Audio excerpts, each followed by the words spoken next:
Bonsoir à toutes et à tous et merci de prendre le rendez-vous de ce 19h45. Voici le sommaire. Ce 2 avril est dédié à la sensibilisation à l'autisme. C'est un trouble du développement qui a une incidence sur le système nerveux. Il agit sur la capacité à communiquer et à interagir. On en parle dans un instant.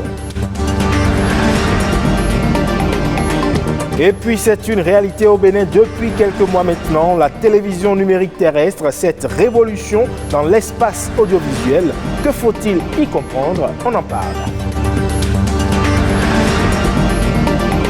Enfin, au Niger, les déchets plastiques occasionnent de nombreux dégâts dans les cheptels. Le bétail est en danger. Constat à suivre.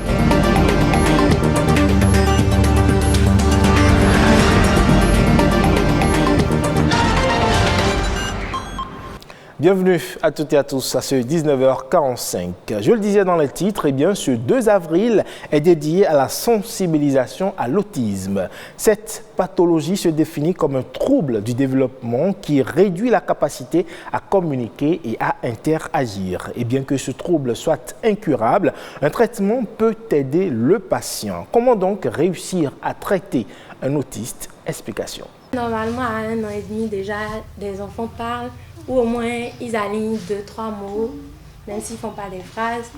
Et lui, ce n'était pas encore le cas. Même maman, papa, rien du tout, silence. Et on ne savait même pas ce que c'était. Mais on savait juste qu'il y avait quelque chose de pas habituel par rapport aux autres enfants.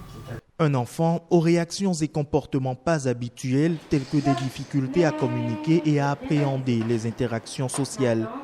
Si ses parents ont fini par réaliser que leur enfant est autiste, à 4 ans aujourd'hui, le jeune garçon a toujours du mal à s'exprimer. Quand on a reçu l'enfant, on a eu à effectuer les tests qu'il faut pour l'enfant et relever effectivement le fort risque autistique pour l'enfant. Et je crois que depuis environ un peu plus d'1 an qu'on a commencé par travailler avec cet enfant, là déjà aujourd'hui, on peut relever quand même quelques amoindrissements au niveau de certains déficits. Des amoindrissements qui auraient pu être plus considérables si très tôt le diagnostic autistique avait été établi et si mieux ce trouble était connu. La quête de réponse face au trouble de l'enfant aura été bien longue pour ses parents. Au départ, on ne sait pas vers quel sens se pourrait. Je suis allée au CNH, on nous a dit c'est parce qu'on a de l'argent. À 2 ans, et ils m'ont dit d'attendre qu'il ait 6 ans. Et je me suis dit, mais si c'est quelque chose de grave, mieux vaut savoir maintenant. Donc, c'était pratiquement une course folle.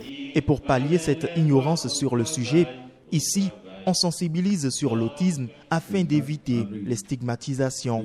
Nous avons constaté que l'autisme n'est pas très connu et que les enfants autistes sont marginalisés et les enfants sont traités d'enfants possédés, enfants sorciers.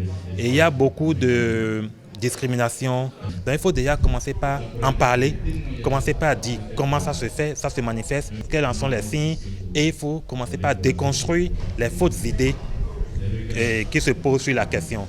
Appelé également trouble du spectre, l'étendue et la gravité des symptômes sont très variables, mais seule une détection précoce peut favoriser le développement et l'apprentissage. Aujourd'hui, les recherches ont beaucoup évolué et déjà à partir de 12 mois, on peut déjà commencer par dépister les risques autistiques chez l'enfant. Au jour d'aujourd'hui, rien n'a encore été prouvé par rapport aux causes de l'autisme. On sait que c'est une défaillance, c'est un souci au niveau du cerveau. Il suffit de diagnostiquer très tôt, il suffit de mettre la prise en charge, l'orientation thérapeutique qu'il faut pour que tout le monde s'en sorte et il n'y a plus du tout de problème. Il n'est jamais trop tôt pour agir. Un retard n'est pas toujours un signe inquiétant. Dès les premiers signes, il faut vite agir pour son enfant. Et chaque année également, le 2 avril est consacré Journée internationale du livre pour enfants. Cette journée vise à promouvoir l'alphabétisation, à inspirer la lecture et attirer l'attention sur les livres pour enfants.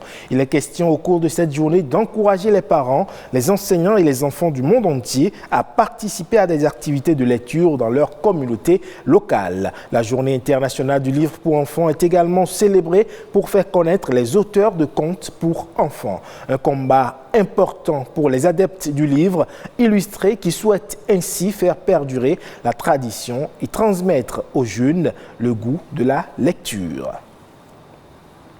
Et vous le savez, la télévision numérique terrestre a été lancée il y a quelques mois au Bénin et les populations ont désormais le choix entre le bouquet national qui offre plusieurs chaînes gratuites et les autres décodeurs. Mais que savoir réellement de la TNT, télévision numérique terrestre? Explication.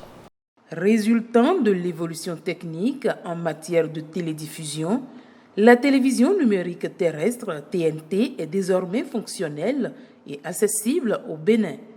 Aujourd'hui, un bouquet de 12 chaînes de télévision est disponible. Personnellement, je pense que c'est une très très bonne chose. Vous voyez, j'étais en train de regarder France 24 sur mon portable et je sais que les gens se font beaucoup d'argent sur notre dos. Et si on pouvait avoir une initiative au plan national, je crois qu'on économiserait un peu pour notre pays. Bon, selon les informations que j'ai lues, c'est comme un décodeur béninois, paraît-il, qui va seulement regrouper les chaînes béninoises. Sur les portables, j'ai vu une information du genre, mais je n'ai pas poussé ma curiosité à savoir plus sur ça. Avec la TNT, c'est une meilleure qualité d'image, de son et une offre de services diversifiés et à valeur ajoutée. C'est une évolution technologique qui permet de passer de la télévision analogique vers la télévision numérique. C'est pour permettre une amélioration de la réception de la télévision. C'est-à-dire quoi? Dans le passé, vous voyez, on recevait la télévision avec des antennes râteaux et il y avait de petits grains à la télé. Vous allez voir que les images n'étaient pas très claires. Aujourd'hui, avec la télévision numérique terrestre, vous avez des images très nettes. Le signal est reçu tel qu'il est envoyé. Donc vous avez une meilleure appréciation de la qualité de l'image. Pour bénéficier de cette avancée technologique, les téléspectateurs doivent se procurer un spécifique kit de décodeurs et d'antennes, lequel permet de bénéficier d'une diversité de chaînes sans aucun abonnement mensuel, une aubaine. C'est un confort d'appréciation de la télévision. Vous avez de meilleure qualité, ça change. Vous avez des images, des chaînes de télévision que vous recevez à la maison en free to air, c'est-à-dire sans payer un montant forfaitaire.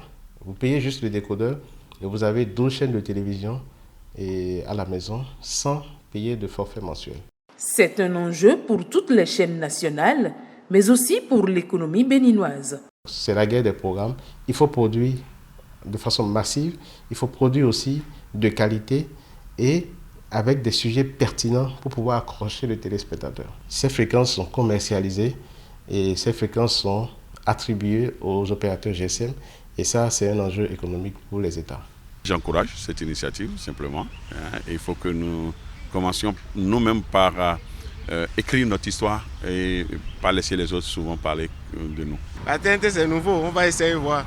C'est la facilité que nous cherchons. Donc, si on voit qu'il y a une meilleure prestation à ce niveau, on va se donner à ça et puis on va profiter du rendement que ça nous donne. Une diversité de programmes diffusés sur des chaînes nationales et internationales pour le bonheur des citoyens, c'est le défi de la TNT. Hors de nos frontières à présent, la capitale nigérienne est envahie par les déchets plastiques. Les conséquences sur le bétail sont de plus en plus importantes. Les moutons, les vaches, les dromadaires qui avalent ces sachets plastiques meurent très nombreux chaque année. Correspondance ici de nos confrères de France 24. Cette vache est en train de manger un déchet plastique qui pourrait lui être fatal. À Niamey, plus de 29% des ruminants meurent chaque année à cause de l'ingestion de ces déchets. Abdoulaziz Silla a plusieurs fois assisté à la lente agonie de ces vaches. Tu vas toujours voir son ventre plein. Tu vas la voir manger, mais le ventre rempli comme ça. C'est là que tu sauras que ce sont des sacs plastiques. Elle ne prend pas vraiment de poids à pareil moment. 16 000 tonnes de déchets plastiques sont produites annuellement par Niamey. Les agents de la mairie sont débordés par la masse de déchets rejetés par les habitants. Certains jeunes se mobilisent pour ralentir cette pollution. JVE, une association pour la protection de l'environnement, tente de changer les mentalités. nous sommes les jeunes. Nous aussi, on a le droit d'aider notre pays. On sensibilise nos camarades sur les déchets plastiques et autres, qu'on ne doit pas polluer la terre, l'air et l'eau, parce que les déchets plastiques menacent notre environnement. Les agents du corps paramilitaire Eaux et Forêts du Niger sont chargés de mener les recherches sur les impacts de la pollution. Ils estiment que les déchets plastiques menacent la pérennité de l'élevage, l'un des piliers de l'économie nigérienne. Imaginez tout ça là dans le ventre d'un animal. On se retrouve avec une perte donc, au niveau des laboratoires frigorifiques dans les 5 ans là, d'à peu près plus de 5 milliards. 5 milliards de francs CFA. 5 milliards de francs CFA donc en termes de pertes économiques. Le continent africain ne produit que 7% des plastiques de la planète, mais il est le plus touché par la prolifération de ces déchets.